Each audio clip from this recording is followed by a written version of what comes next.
কিরে কালু, ব্যবসাটা কেমন চলছে? বাবু, এ তো প্রচুর খদ্দের, সামলানো দায় হয়ে যাচ্ছে। আজকে তো সকালেই ক্ষীর প্রায় শেষের দিকে।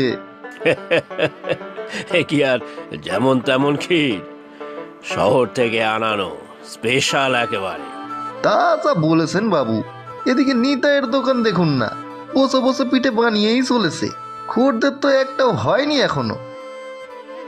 গ্রামের লোকেরা এখন ভাই সব কি বলে না, মডার্ন হয়ে গেছে। শহরের খাবারই বেশি পছন্দ। ওইসব দুধ পুলি, ক্ষীর পুলি, গোকুল, চিতল, এর দিন শেষ।